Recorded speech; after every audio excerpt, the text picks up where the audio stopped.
Have you ever wondered why a woman planning a natural birth ends up in a surprise C-section? And can you guess the 6 high-risk things being done to pregnant women every day in almost every country that have actually never been tested or proven to be safe and effective? Today, I'm joined by a friend, leader, and pattern disruptor, Dr. Stuart J. Fischbein. He is a community-based obstetrician and an associate of the American College of Obstetrics and Gynecology, published author of the book Fearless Pregnancy, Wisdom and Reassurance from a Doctor, a Midwife, and a Mom, as well as the author of many peer-reviewed papers. After completing his residency at Cedars-Sinai Medical Center in Los Angeles, California, Dr. Stu spent 24 years assisting women with hospital birthing and for the last 13 years has been a home birth obstetrician who works directly with midwives. Since retiring from attending home births in 2022, Dr. Stu has turned his focus to traveling the world as a lecturer and an advocate for reteaching breech and twin birth skills, respect for the normalcy of birthing, and honoring informed consent. Thanks for joining me on Born to Know, the podcast that brings you conversations with world-renowned experts and thought leaders in every field to peel back the layers of this epic world we live in and to see where choice really resides for each of us every day.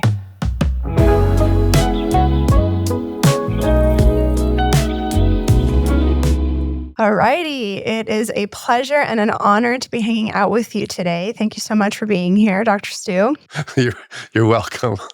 I'm sorry for laughing, but we've actually been hanging out for about 40 minutes already, working on tech. But we got it settled, so that's why I'm wearing these goofy headphones. Yeah, right. They say you get to know someone through travel, and I guess now you get to know them through tech experiences. That's right.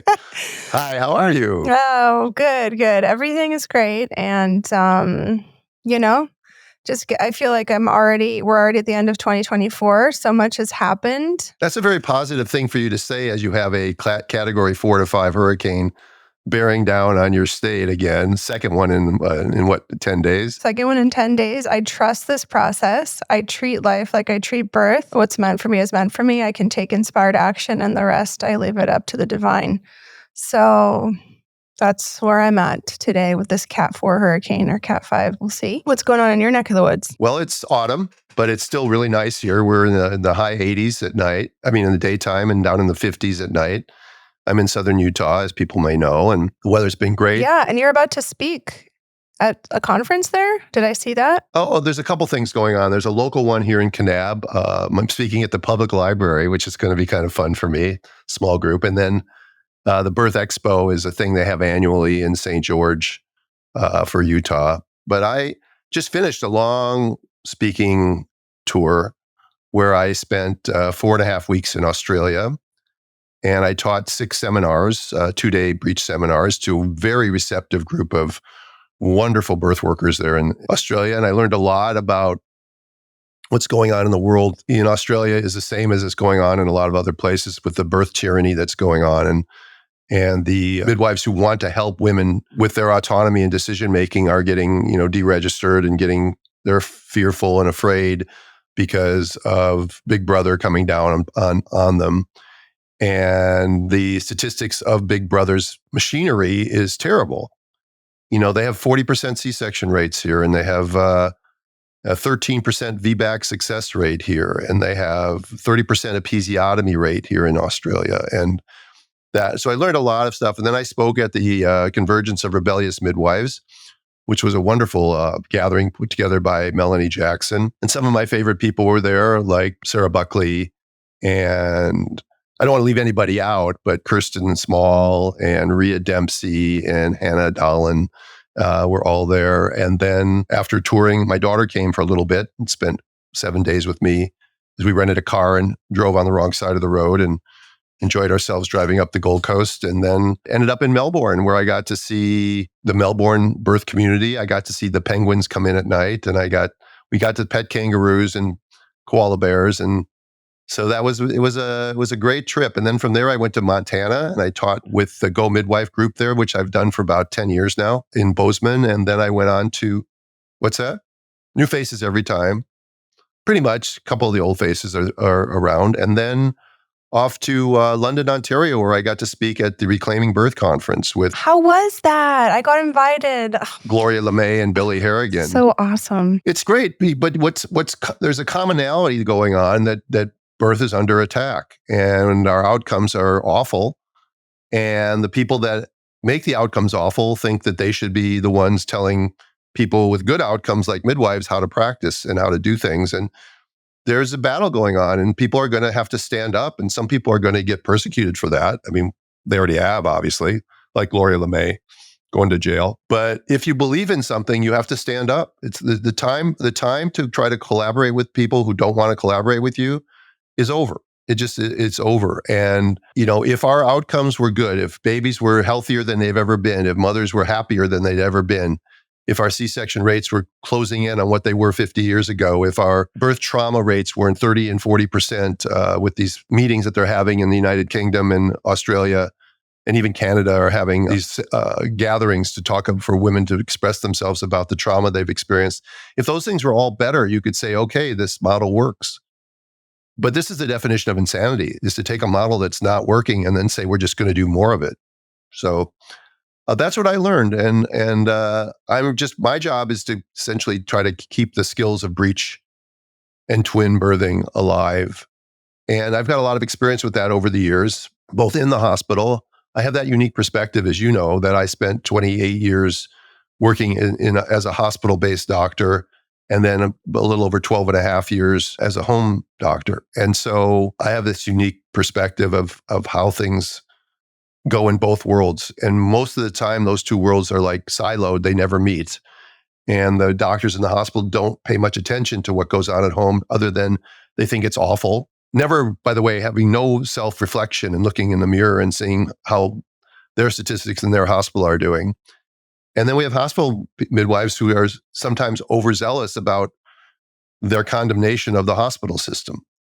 And we have to find a way to work together, but ultimately that's not the way it works. What's happening is the golden rule, but not the one that you and I grew up with. It's the golden rule is them that has the gold makes the rules.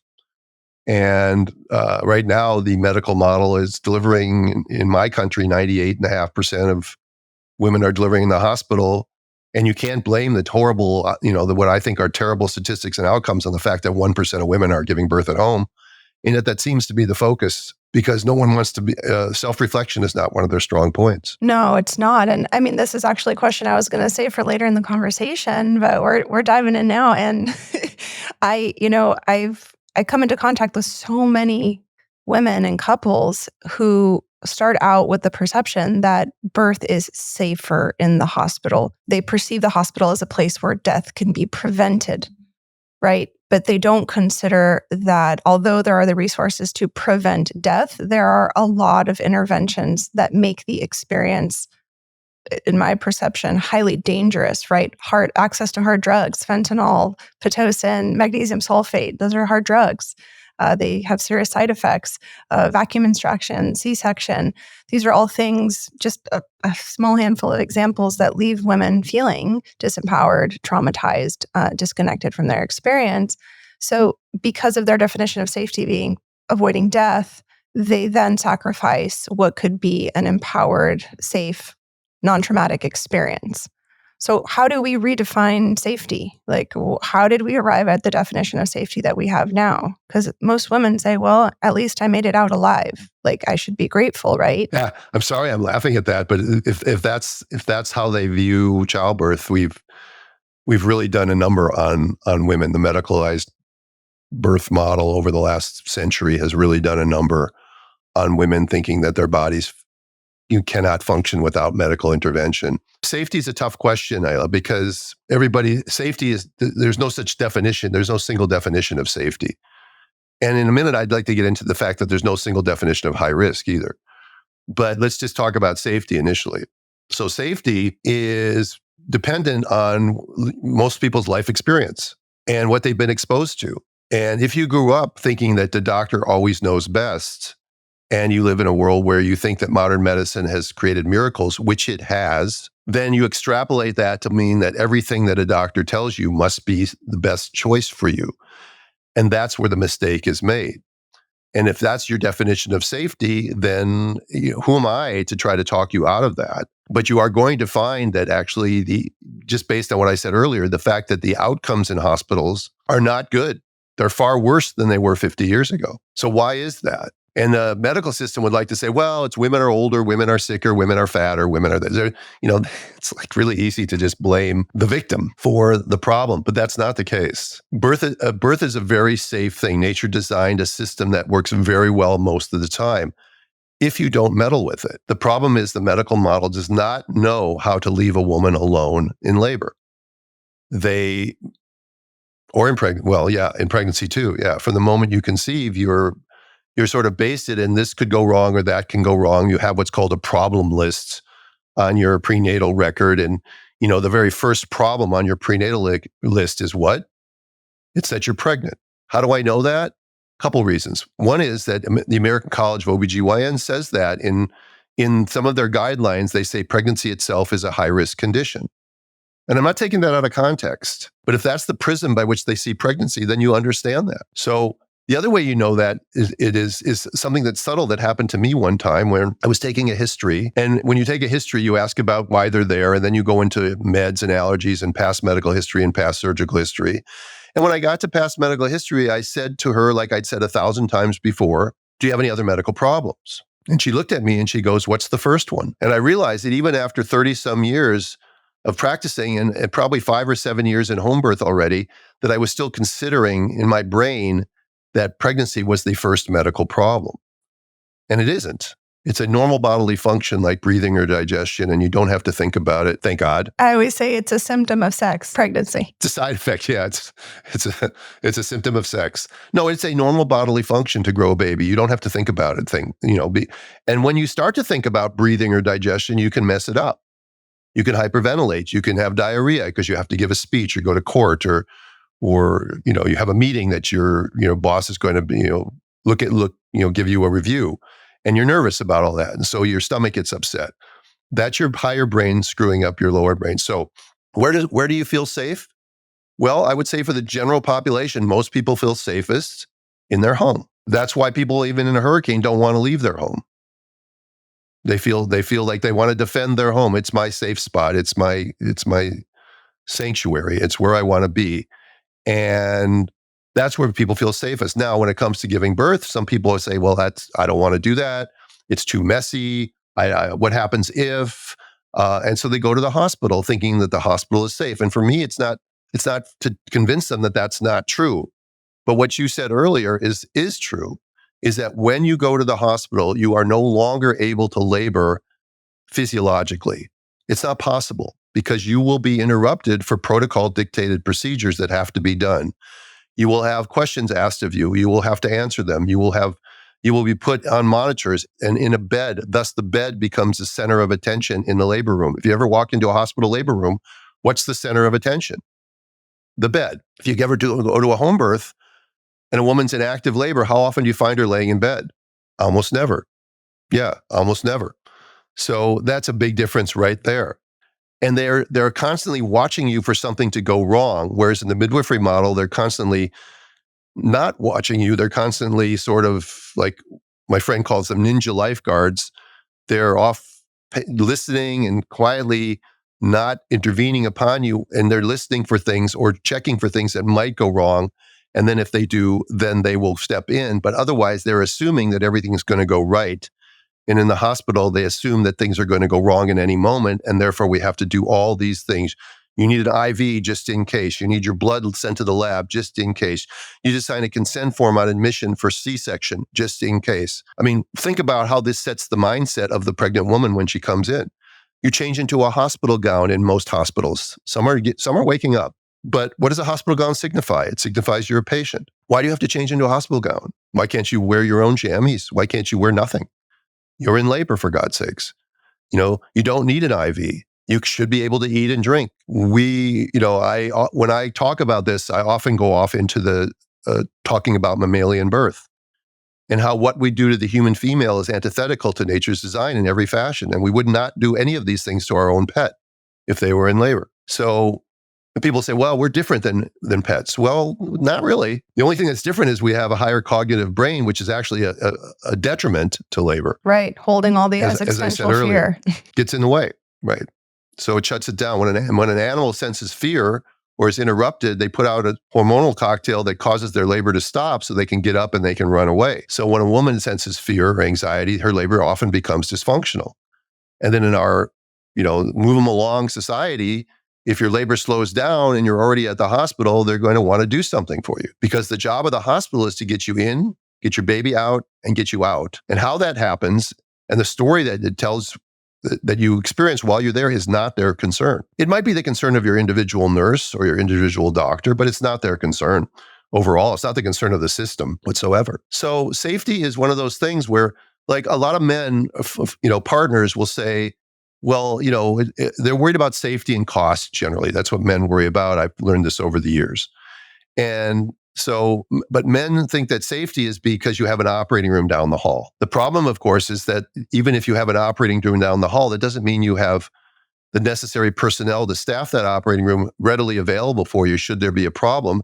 And it doesn't mean that the problem that they're worried about having to take you to the operating for isn't something that they themselves caused. What's that famously called the cascade of interventions, where you show up in labor and your contractions were 3 minutes apart at home and now they're 5 minutes, 8 minutes apart because you've been stressed out by going through triage and going to asking all these questions and getting in your car and all that stuff. And so now they say, well, you're here anyway, and we're going to do a vaginal exam on you, which is unnecessary. And they check you and you're 4 centimeters. And they say, well, you're 4 centimeters. We might as well keep you because you're 2 days away from your due date or you're 2 days past your due date. So there's no point in waiting any longer. And they'll probably sweep your membranes or maybe break your bag of waters. And then they'll start an IV and then your contractions will space out and they'll want to start Pitocin, but you'll say, I'm too uncomfortable. And they'll say, well, we'll give you an epidural. And then this contractions space out even more.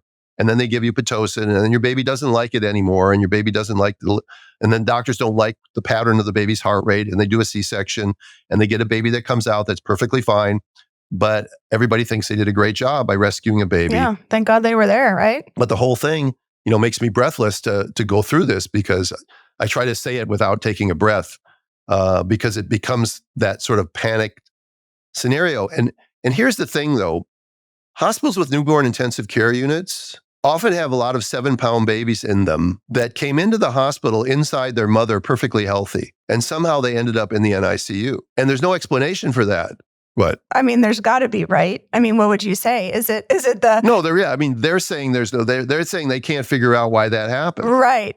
It's obvious to you and me. It's obvious to you and me. I mean, anything from let's just pick a handful, right? Immediate cord clamping, perhaps, exposure to fentanyl and lidocaine for an extended period of time, the mother's, being under a stress response for an extended period of time, not natural, normal labor stress response, but something heightened. What else? What else can we think of that would cause... Hyperstimulated with synthetic oxytocin, mother starved. Because she's basically allowed popsicles and clear liquids, and she's been in labor for 20 hours. So baby's not getting the same nutrients and stuff coming across that it normally would. Baby being disconnected from mom when she gets her epidural.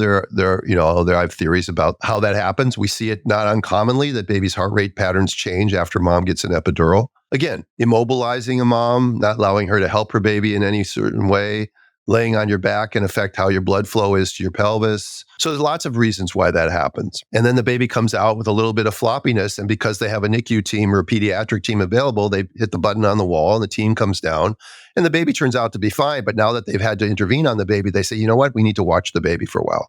So we're going to take the baby to the NICU or to the nursery and keep an eye on your baby for a while. It's like, we can keep an eye on our baby. Best thing for your baby is to be connected to its umbilical cord, getting its own auto transfusion, skin to skin with mom's temperature, mom's voice, mom's skin, mom's bacteria. Those are the things that babies need. And the hospital model for decades was clamp the cord immediately, which is stupid, and then show this beautiful thing that mother just delivered, show it to her, and then walk it across the room and set it down in the warmer so that the nurses can dry it off and rub it down and, put goop in its eyes and sometimes even give it injections. And aspirate it and bruise the back of its throat. Right. That's right. Do all those things and then wrap it up like a burrito and put a hat on it. And then, of course, that towel is covered in hospital-based bacteria, and the hat is unnecessary. And then they put the baby on the mom's chest for a little while. And then they say, okay, we have to take the baby to the nursery now. And the baby goes, I mean, again, these things are changing, but this is the stuff that people think is safe. And, you may. But I'm just saying that just because you're in a labor room does not mean that you can get a baby out emergently when there is a bradycardia on the fetal heart rate, possibly iatrogenically caused, and that they run you down the hall and you're thinking that, there's an anesthesiologist there, a surgeon, an assistant surgeon, a scrub nurse, a circulating nurse, all just standing around waiting for you for this disaster that's happening.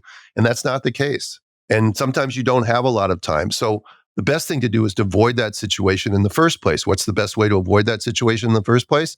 Is for most women is to stay out of the hospital. Stay out of the hospital. Have a skilled, knowledgeable practitioner, usually a midwife, occasionally a doctor like me, be on your team at your home or birth center, wherever you feel most comfortable being, and letting labor go as it normally does. Because when you don't mess with Mother Nature, you rarely see the rapid deterioration of fetal status that you sometimes see in the hospital setting. Midwives are really good at normal birth, and therefore, when something abnormal is starting to happen, they recognize it right away.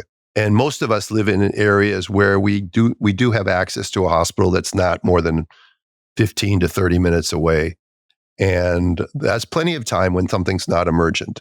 And almost all transports from home are not emergencies. They're sent because either things aren't progressing or mom's exhausted or baby's developing a rising heart rate or something where you can get in the car and drive to the hospital.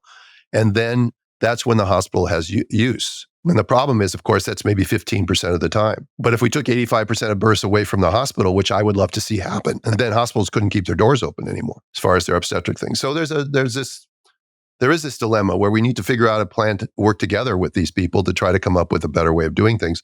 But if you think you're going to get a physiologic birth by going to the hospital and saying, just leave me alone, that's not possible. Yeah, it's a strange sort of collusion that women get into with their medical providers, because they'll say, oh, I showed my doctor my birth plan and, he agrees with most of it, but there are some points where he rolled his eyes, there's nothing I can do about it. I'll just show up and, kind of when the time comes, I'll just put my foot down. Right. So I'm like, well, he might not be there. It's nurses you've never met before. And being in labor is not really like the time where you want to put your foot down. You want to be completely surrendered to your environment.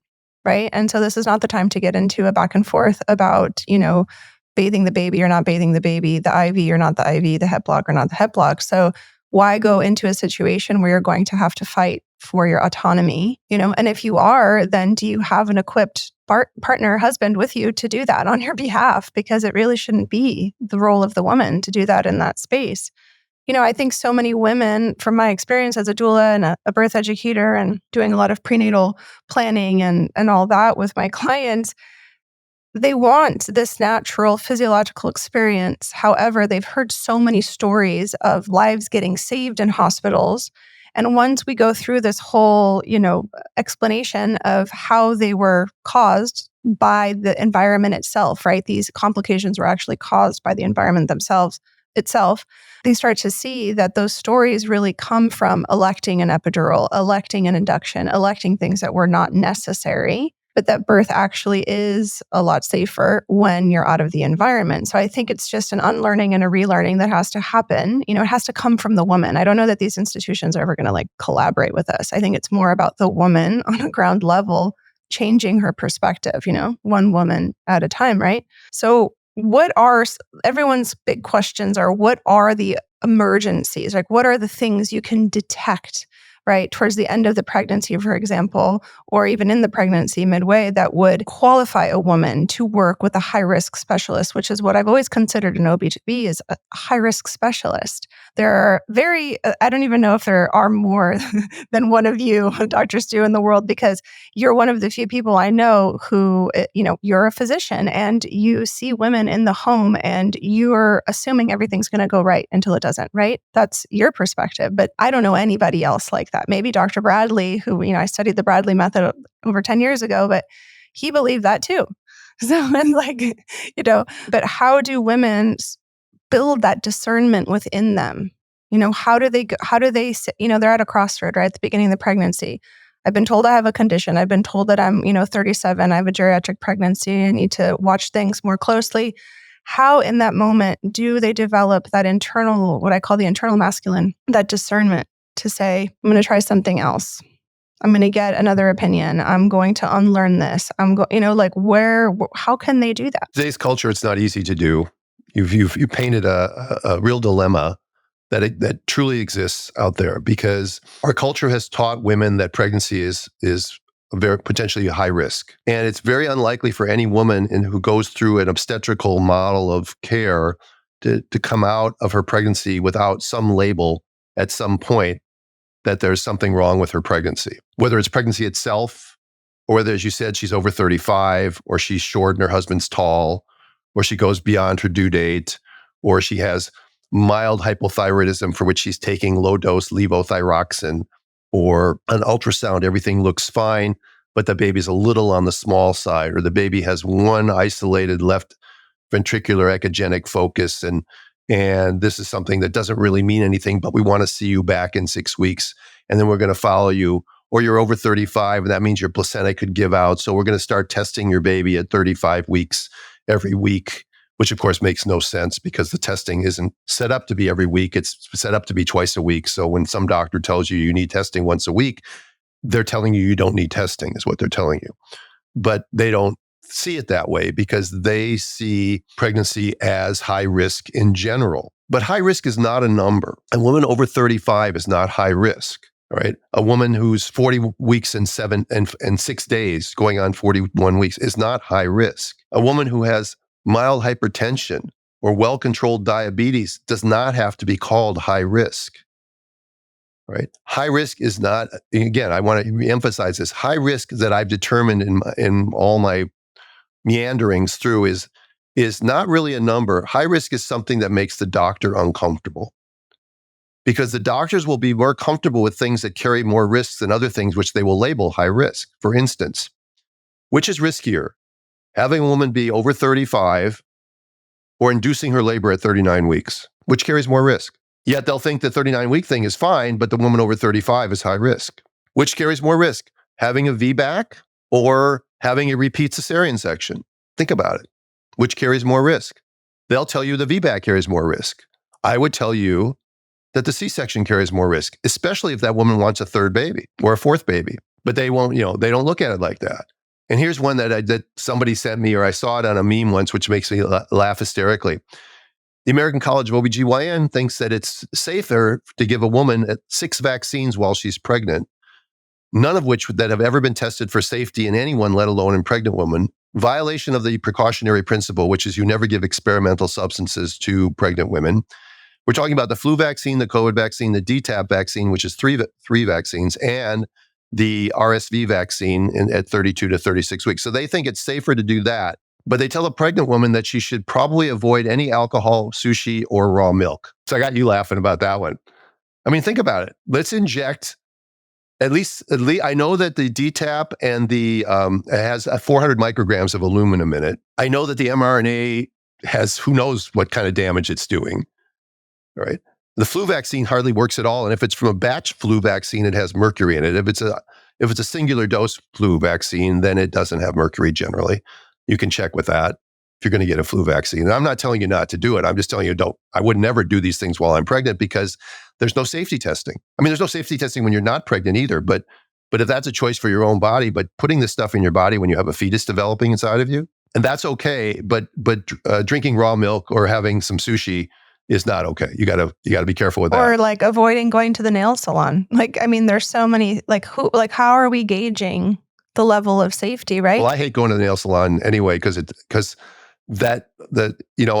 used to go with my daughter and I'd have to sit outside because it was very strong. There's a strong smell in there. It is. It absolutely is, And it's interesting. I was just talking to Lily Nichols, and she was explaining to me how selenium actually binds to the mercury in fish. So it's actually better to eat raw fish. She did not, I'm not quoting her, she did not say it's better to eat raw fish, but we were making allusions to the possibility that eating raw fish actually has more health benefit than the cooked fish, because once you cook the fish, the selenium is gone, apparently. And so it's, even the mercury remains, there's nothing for it to bind to, for it to leave your system. So What did these women in Japan do? Like, what have they been doing for centuries?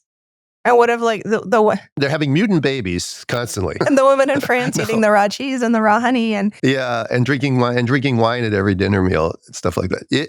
Again, these are the same people that are telling you that the food pyramid was right when it was upside down, and the same people that told you to take Vioxx and thalidomide and diethylstilbestrol and put mercury in baby's teething powder and tell you to take statins and SSRIs and the COVID vaccine. And the CDC is still recommending the COVID vaccine down to 6 months of age, the new booster, and recommending that pregnant women get the respiratory syncytial virus vaccine to prevent RSV in babies 0 to 6 months.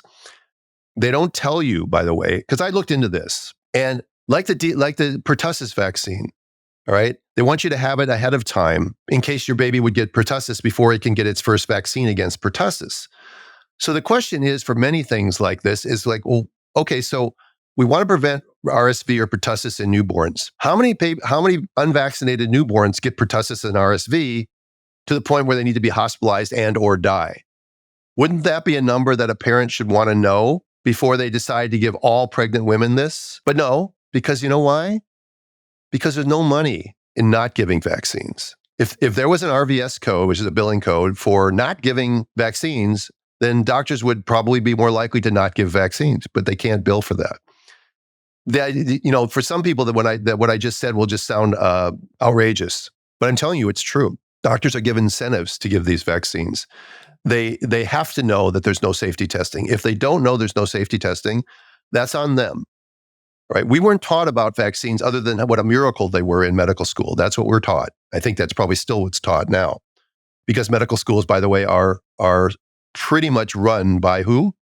Big Pharma. Big Pharma, of course. Big Pharma supports them, right? So that's where the money comes from for medical schools. So pediatricians are functioning within this model as well, just so that that's clear. It's not just the physicians who are supporting. Some pediatrician offices get incentives from insurance companies or pharmaceutical companies for having a higher percentage of their children vaccinated. And we know this because it's come out through FOIA and other possible ways it's been disclosed. And then I get letters from people all the time saying my pediatrician was kicking me out of my practice because I won't vaccinate my kids. Now, think about this for a second.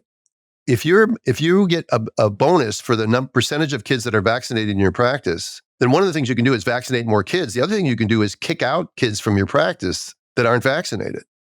It's very sinister what they're doing. They're kicking you out not because they don't want to respect your right to do that. They're kicking you out because your child is hurting their numbers. It's awful. Well, there's a pediatrician here locally who said that there's periodic audits with records of patients to see how many unvaccinated patients there are. And there's like a threshold. Basically, you're not supposed to pass a certain number. You can have a handful of unvaccinated patients, but there has to be some sort of reason that they're not getting any vaccines, right? Childhood vaccinations. And who's doing this audit? I don't know who's doing this audit. Yeah, it's probably the insurance company. Right. And he said I'm hoping to retire soon, but I'm going to do some good. But towards the end of my career, and he said, I have 90% of my patients are not vaccinated, And so he said, and so one day it'll just all come down. But for now, I'm doing my part. Right. He woke up. Yeah. Well, my colleague Paul Thomas published his data on that, and I think it was in 19 different categories of health, from anything from like eczema to asthma to autism to Crohn's disease to childhood diabetes. They looked at kids that had no vaccines at all versus kids that were fully vaccinated according to the CDC schedule. And in all 19 categories, the healthier kids were the ones that had no vaccines. And for that, he lost his medical license, and his paper that was published was pulled. And yet it's all true. The same thing happened to Andy Wakefield, who I had the privilege of interviewing on our podcast a couple months ago, who just pointed out that, geez, these mostly little black boys who were getting the MMR vaccine were coming in with GI problems, intestinal problems, and also had associated autism. And because Andy was a gastroenterologist, he published a paper saying, this is a very interesting finding. We ought to look into it more. And for that, he was published. He didn't say MMR causes autism. He said there might be a link and it should be investigated. And that was enough to trigger this. And this was 20 some years ago. And the tyranny's only gotten worse now. It's just shining a little light. You can't do that. Back to safety, back to high risk. Neither one of them is objective. They're both subjective. And so the bar can change. It can move depending on who you're talking to. So we have to respect that for some patients, safety means hospital. And for many, it means not going to the hospital. And the same thing for high risk. If you are somebody who maybe you're, again, in my practice, if you're a breech baby, you're breech at term, that is not high risk. It's high risk to the obstetrician who doesn't know how to do breech delivery. Could you pause a moment and, for everyone listening, explain briefly what breech is and the various types of breech? Yeah. Okay. So a breech baby is a baby that instead of coming head down, which is what 96% of babies will be at term, it comes butt first or the legs first with the butt. There are 4 major categories of breech. Again, everything is nuanced. But there's frank breech where the baby's in what's called like the diving pike position, where the hips are flexed and the knees are extended and the feet are up by the baby's face.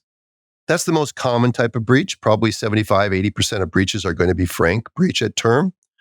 Second most common is complete breech. That's where the baby's sitting with his legs folded underneath it, sort of like yoga position, or used to say Indian style, that way. Yeah. And that is, probably 15% or more. And then there's incomplete breech, which is where one of the legs is folded underneath and one of the legs is sticking up like a frank breech. And then there's footling breech, which is where both legs and both knees and hips are extended, like the baby is standing up. That's extremely rare at term because there's not room for a baby to do that. And it's unfortunately named as a footling breech because if you have a complete or incomplete breech and you're in labor, sometimes the foot will drop out as baby comes down, and people who don't know anything will call it a footling breech, and they'll panic.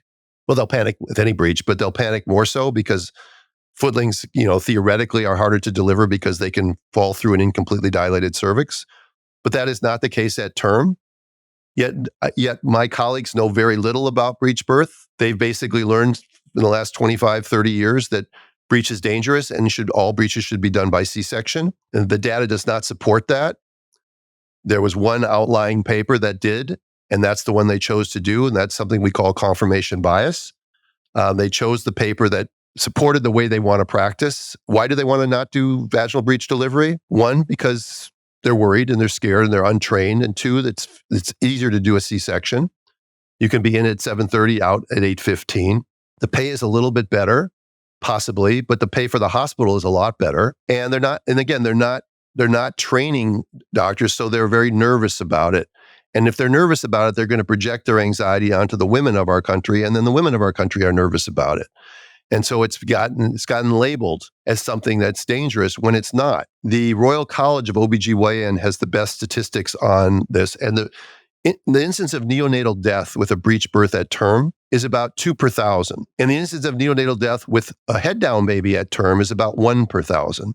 So in other words, for every 1,000 babies you deliver vaginally that are breech, you'll have 1 extra neonatal death than you would if you had a head-down baby. So what the medical model is telling you is that we should section 1,000 women to save 1 baby, because they're not telling you to section 1,000 women to save 1 head-down baby. So you compare the two. What often happens is compared to the risks at C-section.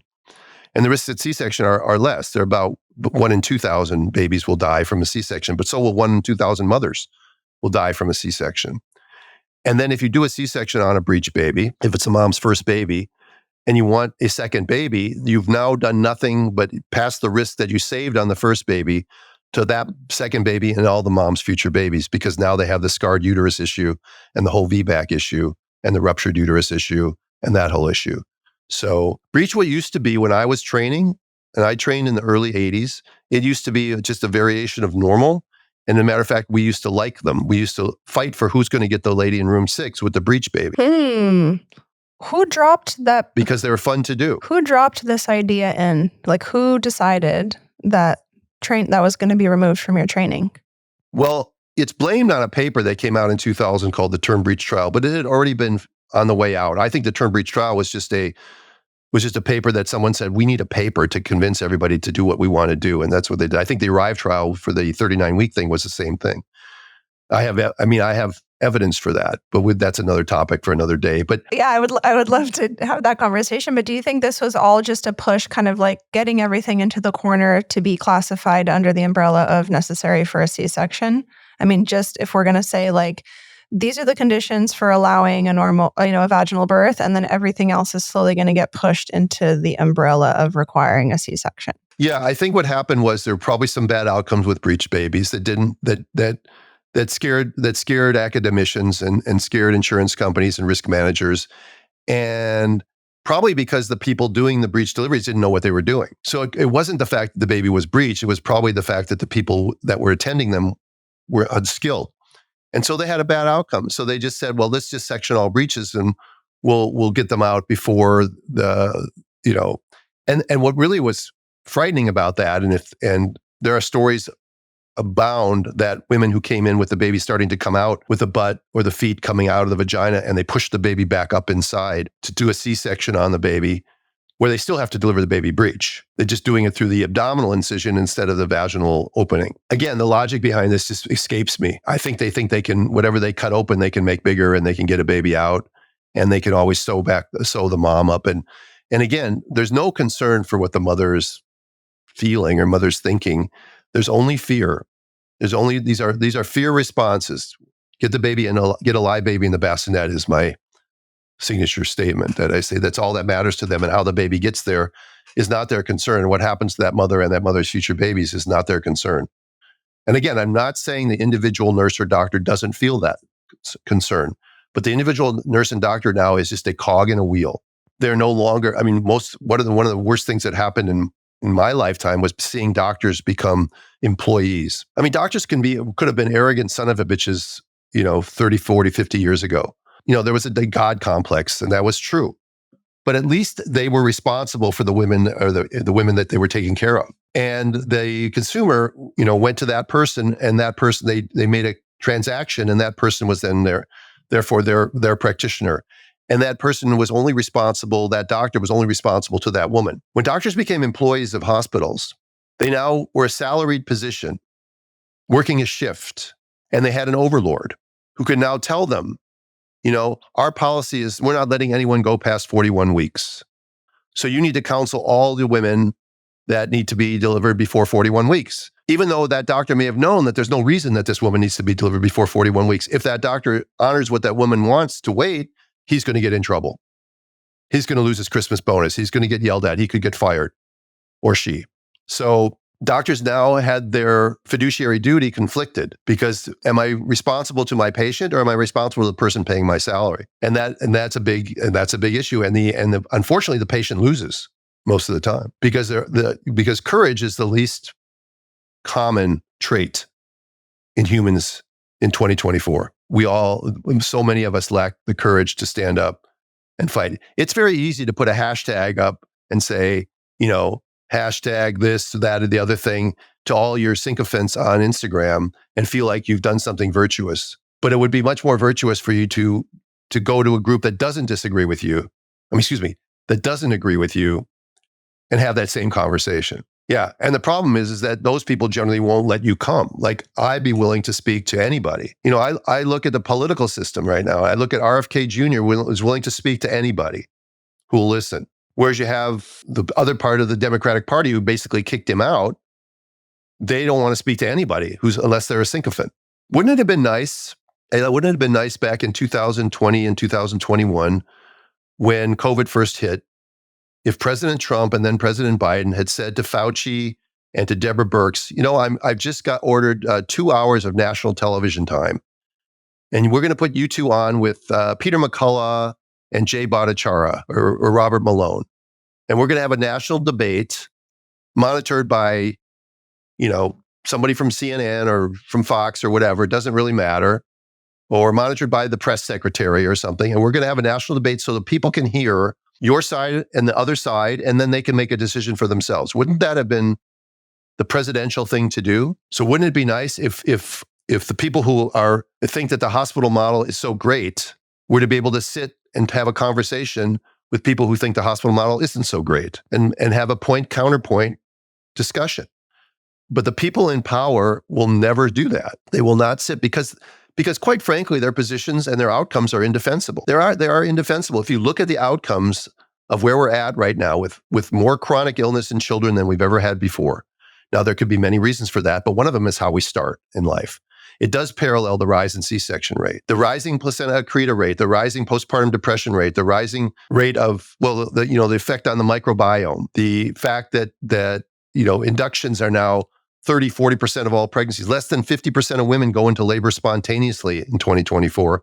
In our country, in Australia, in England, that's crazy. That less than 50% of women can go into labor as nature intended.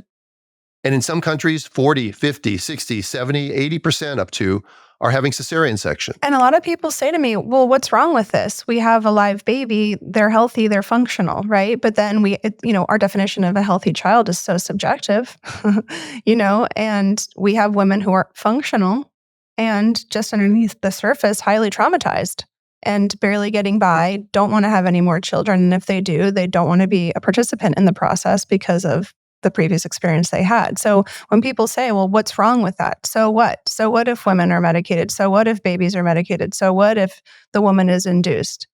Everybody's here now. Yep. And we're sicker than we've ever been.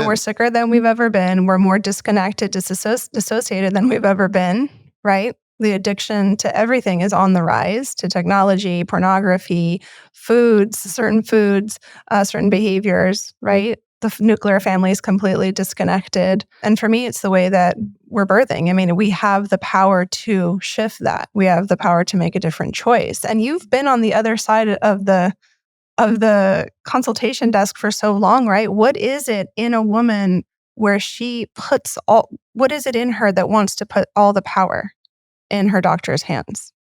Where does that come from? Is it something from childhood, wanting to people please, wanting to get that love and connection from an authority figure? What is it in her that says, I'll do whatever you say, and I will shut down my intuition to do whatever you say, whatever you think is best? It isn't one thing, and each person has a different life story.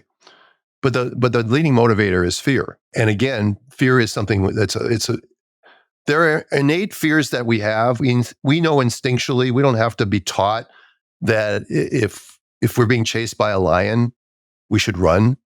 I think that that's an instinctual thing. But a lot of fear is learned behavior. And we have a culture that benefits from scaring people, because once you scare people, you can manipulate them to do anything you want. We just went through that. So in our culture, when you see childbirth, when you hear people talking about it, when your mother-in-law tells her story, sometimes they're glorious stories, but most of the time they're not. Most of the time, the stories of this happened, and then I went to the hospital, and this happened, and this happened. And thank God I was at the hospital because this happened. And this gets passed down as something that it's dangerous. But you know how I know it's not? And it's not just from sitting across the table, because as I got more into the home birth world, I got a skewed population. I got people who are already thinking like-minded.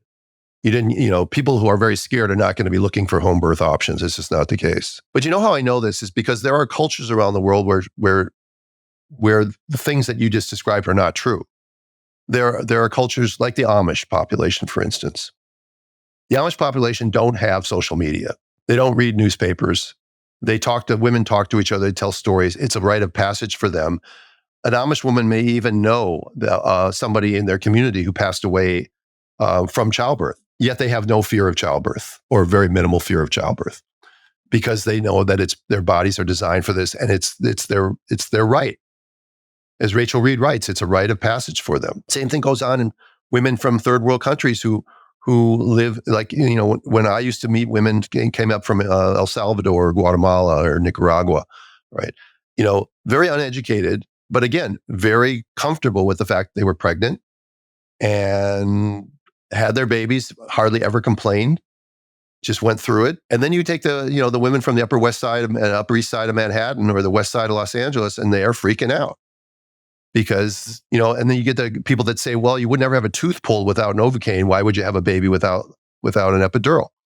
And there's a good conversation for that. But say for face value, it sounds very reasonable. But you're altering nature's design. So fear is the thing that makes women surrender their autonomy. And then you've heard of the the whole fawning in the face of authority. Women will fawn, men will fight, women will often fawn. That's just the way we're built inside. And by the way, that it's an interesting theory about how vaccine injury tends to affect males more than females. That's a whole nother story. It's a book read by a man named Forrest McGreedy. I think it's called The Autism Vaccine, but I've read several of his books.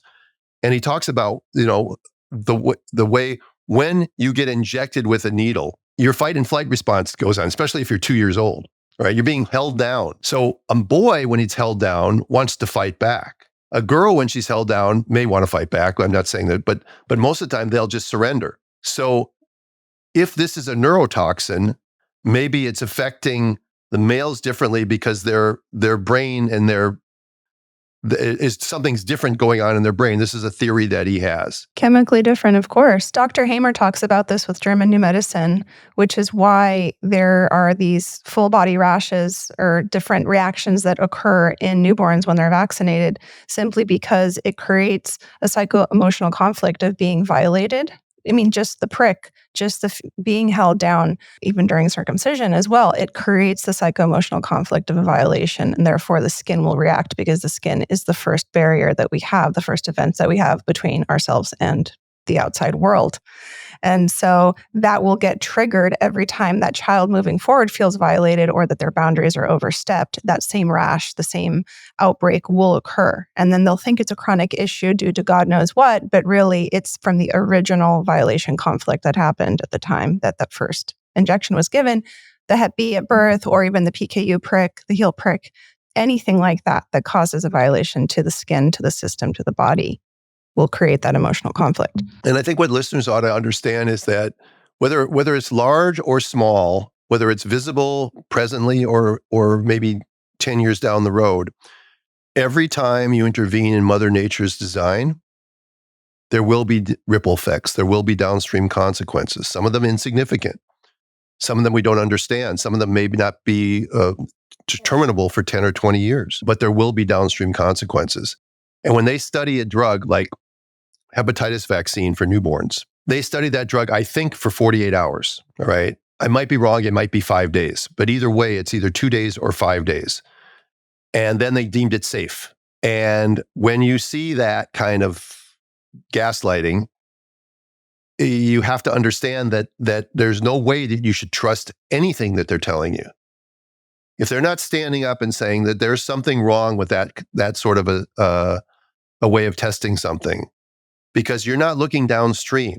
You could give somebody a medicine today, and you might find that it causes heart disease 20 years later. If they studied tobacco and smoking for 48 hours, no one would have gotten lung cancer, and they would have said it's safe and effective. It's what they would have said about tobacco. They looked, eventually they looked downstream, and they went after the tobacco companies, who then got into the food business. And now think about where that's taken us. God, it's all so sinister and intertwined. It's so intertwined. It's such a web. And oh my gosh, there's so much more to explore in this web. Just again, to reiterate those 2 points about safety and about high risk, they're very culturally oriented. There are certain things that my OB colleagues would consider high risk that that are not high risk at all. They do many things, as I said earlier, that are far riskier in numbers than something that they label high risk, like induction of labor or breech vaginal delivery, which carries more risk. And they'll tell you that the breech delivery carries more risk, and I'll tell you that it absolutely does not. So it's based on experience and perspective and that sort of thing. And so my mission, again, with these last quarter or third of my life, is to keep the skills alive. And the people that are interested in learning that are midwives. And I think midwives are the future of women's childbearing care, because OBs are creating their own obsolescence. You mentioned something earlier about an OB being an expert in high-risk pregnancy. And I would tell you they're not. OBs are trained to not be experts in high-risk pregnancy. OBs are trained to be dependent on maternal fetal medicine doctors, who are the ones teaching OBs in medical school and residency, who are the professors, they're the MFMs. So what they're doing is they're creating a marketing tool. They're sending out OBs out there to find things to send them for referrals to make money. Because when I was a doctor, I used a maternal fetal medicine doctor very rarely. I was trained to do my own ultrasounds. I did my own amniocentesis when it was necessary. I was trained to do all those things. I was trained to take care of a diabetic when she was pregnant or a hypothyroid woman when she was pregnant. That's what you learned in residency. You learned all things pregnancy. Now, doctors are taught that if a woman has any of those things I just said, you need to refer them to an MFM. And I don't think that any woman in the medicalized birth model these days gets through her pregnancy without being at least labeled as something that's high risk or seeing a maternal fetal medicine specialist, which are supposed to be very narrow specialty, very, very narrow specialty, right? So one of the things that I talk about breech birth, which is something that goes along this line, is that breech birth is a specific skill that an obstetrician should have. If an obstetrician doesn't have that skill, they are not what I would call a complete obstetrician. So if you have an internal medicine doctor who finds somebody who's got unstable angina in their heart, that doctor then refers that person to a cardiologist, right? That makes sense? If a pediatrician finds a kid that has some very weird rash, that pediatrician will send that kid to a dermatologist, probably a pediatric dermatologist, right? Okay, so an obstetrician has a woman comes into his practice who's got twins or breech. They're not an expert in twins or breech. Why are they keeping those patients in their practice? Why aren't they sending them to an expert in breech or twin delivery? And they're saying, well, we're sending them to an MFM. Well, the MFM isn't an expert in breech or twin delivery either. They're an expert in scaring women that with twins that they have to have multiple ultrasounds. And sometimes they do, and sometimes they don't, but they don't differentiate because all twins are put on an algorithm. If you have mono twins, you have to be delivered by 32 weeks. If you have mono-di twins, you have to be delivered by 36 to 37 weeks. And if you have di twins by 38 weeks, it's like none of that's true. Zero of what I just said is true. And yet that is the algorithm. That is a standard. That is what comes out of Harvard University, the Brigham and Women's Hospital.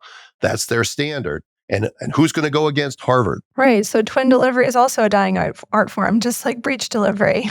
Right. 75% of twins in the United States are delivered by cesarean section. And by the way, 10% of the remaining 25% have a vaginal delivery for twin A and then have a C-section for twin B because the person doesn't know how to reach up and pull out a second twin that might be in trouble. Right. So why are they taking care of twins in the first place? Would that be for a monochorionic twin that they would do that? They would section? No, it could be any di twins, any twins. First twin comes out head down and the second twin turns sideways or breech and they panic and they don't know what to do. And this is a skill that I teach in my class, how to reach up inside and grab the baby's feet and pull the baby out and pull the baby down and out and having the maneuvers to do it. And you can do that literally in 20 seconds as opposed to taking a woman to the operating room and taking 15 or 20 minutes to get the second baby out and then scarring the woman and making any future pregnancies more difficult for her. And yet these obstetricians don't know how to do that. And yet they keep these women in their care. If a doctor who doesn't know how to do breech delivery or doesn't know how to do breech extraction finds out a woman has twins at 10 weeks pregnant, here's what he or she should say to them. Wow, this is really exciting. Congratulations. I'm so happy for you. I'm not the person that should be taking care of you, however. And I'm going to send you to so-and-so who does, who's really skilled in vaginal delivery of twins, right? But they don't. That's an ego thing. Or maybe they just never thought about it. Maybe they just think that they're the expert, but they're not the expert because they're afraid. And they won't scratch their nose without getting a maternal fetal medicine consult. I was going to say scratch something else, but I'm trying to be polite. Right. Yeah, it's exhausting, isn't it? I mean, it is. And I'm sorry to exhaust your audience. I've exhausted your audience for an hour. It's incredibly, for me, it's incredibly stimulating. And it feels like when my students in the doula training say, like, I just feel like we're trying to run water uphill sometimes when we're trying to create a container or a space for women to be in a more autonomous way of being, and to get them the information that they need to make more informed decisions. It feels like such a battle. And I said, well, it's just one woman at a time. We each have a small petri dish, and it's just about revealing options. And, for women to feel that they're in freedom of choice. Because they are. Like, we have these self-created prisons. We feel like we can't choose differently, but we can. We just need to know what's possible. So these conversations are incredibly important. Yeah, I've made a list of questions that women should interview when they talk to their OB for the first time. I'm putting that, we're going to put it on our Patreon segment eventually, or Patreon page, but I've made a list of questions that are just simple questions. If you want, I can rattle off some of them to you. And again, what I would tell women who are looking for an OB or an obstetrician or a midwife for that matter, but don't just go there because that person's been doing your pap smear for a decade. You need to ask more questions than that. And at your first OB visit, it should be an interview, and it should be you interviewing them, not them interviewing you. You should not be going through an entire history with them. You should not be letting them take your blood pressure or draw blood on you. You should be going there, interviewing them and asking them certain questions to find out if you're comfortable with this person being the one that's taking care of you. And it depends on what your priorities are. And again, my questions kind of lead toward my vision of what birth should be like. But let me pull it up and let me just read it off to you here. These are some of them. They're not in any particular order. What is your policy if I go past 40 weeks? 41 weeks. How do you feel about induction? Are you comfortable with a breech baby at term? Do you think age 35 is significant? If so, why do you think that? And then what are the actual risks of me being 35? Not the relative risks, the actual risks. Are you comfortable with me declining certain tests like diabetes screening or GBS or some ultrasounds? What is your policy and concerns if my water were to break at term before labor? What is your habit regarding vaginal exams? Can I labor and deliver in any position? How do you feel about intermittent or continuous fetal monitoring? Are you willing to deliver twins naturally? What about if either or both are breech? What's your policy about me eating in labor? How do you feel about me having a doula? How long can I delay cord clamping? So these are just getting started with the list. I know, we're just getting started. Things to ask your doctor. Now, here's a good red flag. Thanks to my Down to Birth podcast friends. If your doctor starts to roll their eyes, if their doctor says, I don't have time to do this right now, or looks like they want to have one foot out the door, take them for what they're telling you what they think of you. So believe them and go elsewhere. If they're not going to give you the time of day to answer simple questions like this, they're not going to give you the time of day to answer more complicated questions as your pregnancy progresses. These are not long, these questions don't require long answers. I think the challenging part about asking these questions is that it might mean there isn't a physician available for this woman. Right? And that might mean coming into contact with something deeper that the woman has to contend with, which is an out-of-hospital birth. And what does that mean for her? So it's a journey. It's a beautiful journey, but it can reveal a lot to us, right? Right. But you have to put the effort into it. And I would tell women actually to ask these questions of their OB before they're even pregnant. At one of your gynecology visits, if you have, you go in for some sort of, again, routine visits are not necessary either, but say you're still going in for your routine GYN visit, ask these questions. Do some research. Investigate your community. If you're going to move, by the way, we always investigate schools, playgrounds, do they have a Costco?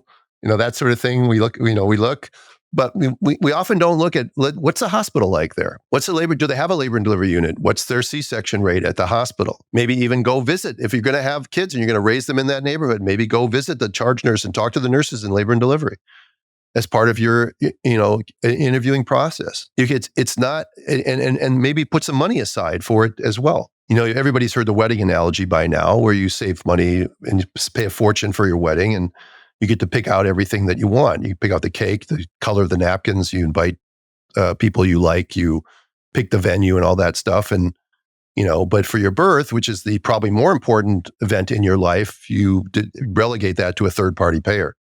And you would never do that for your wedding. And so why do we do it for our birth? Well, I've noticed that we focus a lot on the conception itself, right? Many of us go through the entire rigmarole of IVF. We kind of pay some attention to the pregnancy. We want to check out for the birth, and then we expect that we'll just have a baby, after it's all said and done. And there are so many points in this rite of passage, right? There's the conception itself. There's preparation for the conception itself, the pregnancy, the birth, and then the postpartum and going into the beautiful journey of parenting. So there is this desire to want to check out, can I just get pregnant and then get the baby? But everything in between, there's too much self-reflection. There's too many choices to make.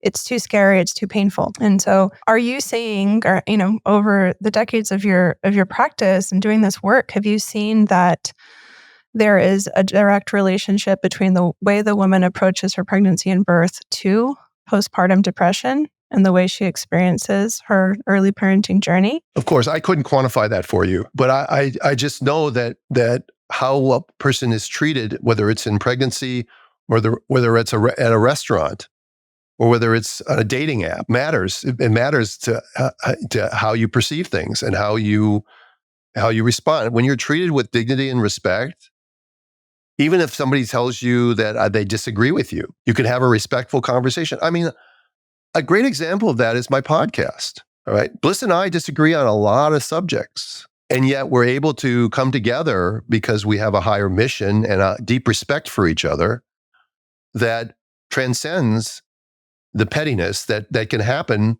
between two people who, one watches CNN, one watches Fox, and those people can't have a conversation about anything. So how you're treated matters to how you respond and how you may very well have, suppressed feelings, which may very well turn into depression or anxiety or sleep disorders or whatever else, because they manifest in many different ways in different people. And everybody deals with those things in their own way. That we've all grown up with different, influences upon us. And so there's no one size fits all. And that really bothers, by the way, the medical model, which loves algorithms. They love to put all diabetics into one category or all twins into one category. And they're not. Every individual twin mom is a different story. But the system doesn't give the doctors and nurses the time to investigate that individual story because the middlemen need to make more money. It's always about the money, Ayla. It's always about the money. I see it everywhere I turn with everything that's going on out there right now. So yeah, it is. I mean, why do food companies take out some of the toxic stuff when they sell food in England or Canada, but they put it in our food here in the United States? Why don't they just give us all the good food, if there is such a thing? Why would they do that? And why is it prohibited in certain countries to advertise pharmaceuticals on the TV? And here it's like every second commercial during, Olympics or Super Bowl. Well, you know why that, you know what that is, though. I don't know if you've heard me talk about this, but that's basically money laundering. I haven't heard you talk about it, but. Well, let's make the last thing because I'm going to have to wrap up. But think about this for a second. They advertise on TV, with these drugs, by the way, and the commercial format is always the same.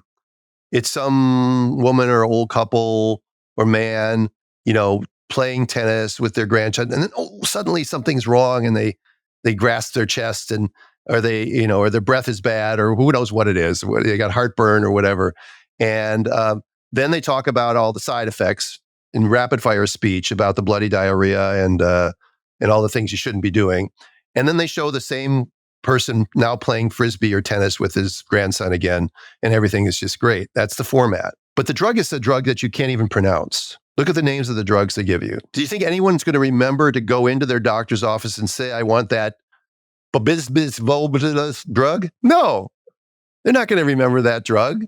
And nobody goes into their doctor's office saying, tell me about that drug that I can't pronounce and I can't spell. No, what's happening here is that these drug companies are sponsoring these television shows, these news shows, these sports shows with advertising revenue, huge amounts of advertising revenue. You watch CNN and you watch every other commercials from a drug company.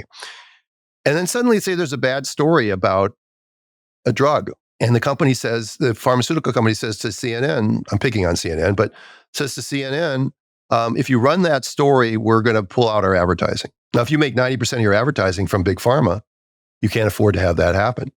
So you kill the story. It's the same thing with journals. Who pays for the journals? Pharmaceutical companies do. You think they're going to publish an article that's anti-pharmaceutical product in the journal? Very unlikely to do that. It happens once in a while. I don't know how, but it's really rare. So you have to find them in these international journals or these online journals. There's these public access journals, because the main journals like the New England Journal of Medicine or Lancet are not going to publish articles that go against what their benefactor tells them they don't want. So by putting these things on, that's why it should be off the television. It should be that it's influence peddling is what it is. And only the United States and New Zealand have it. Every other country in the world, you cannot advertise direct to consumer for drugs. I mean, we got rid of hard liquor advertisements. I mean, for a long time. I think they're back now, but for a while you couldn't advertise hard liquor. But I think I've seen like vodka commercials, and I haven't had a TV in so many years. I don't know, but I did watch the Olympics a little bit here and there. I'm just saying that there's no way that this television advertising, the way they do it, is to get somebody to go to their doctor and say, I want that unpronounceable drug and I want it now. This has been incredibly illuminating, and it's always such a pleasure to hang out with you. I feel like, you're such a friend, and we've never even met in person, but that's the age we're in, right? So I hope that soon I can make it out to Utah, or we can connect somewhere. And yeah, where are you again? I forgot. In Miami. Oh yeah, that's right. You're in Florida. Yeah, I forgot. yeah. Oh, you're in Miami, not Fort Lauderdale, Fort right? Lauderdale. Miami? Yeah. Fort Lauderdale. I've been in Miami for 14 years, from LA, originally, but Fort Lauderdale. Well, come to one of my seminars, or if I ever get to Florida for one, I'll make sure that we hook up. Of course. Thank you so much. I love what I'm doing. I really love the fact that I now have really no masters. I can advocate for what I want. I'm still licensed in 2 states. I'm still a member of ACOG. It's like the whole thing about that way I get their emails and I can see what they're doing. And sometimes it's really upsetting. I got one today that was rather upsetting. I can't pull it up because I can't use my clicker, but so it keeps me engaged with them. But I think that we are making a change, whether it's one family at a time or one small group at a time or a bunch of midwives that are trained at a time. And the pressure will come to the organized medical community. They will eventually see that their product is no longer desirable anymore, and they'll have to do something. And initially what they'll do is they'll push back, because no tyrant ever just decided to hang up their hang up their shoes and quit. They always push back harder at first, but eventually they fail. And the system will fail. Unfortunately, I don't know it'll fail fast enough to save the next generation of women and children, but we'll see. We're trying. Thank you so much for what you do every day, for all the women and families that you are supporting and educating, and you're changing lives. So thank you. Thank you so much. And I will share all of your info here in the show notes so people can listen to your podcast, follow you, get in touch with you, do your trainings, which I am still waiting to do, but I will soon, God willing. Thank you. Well, thank you for having me. Bye.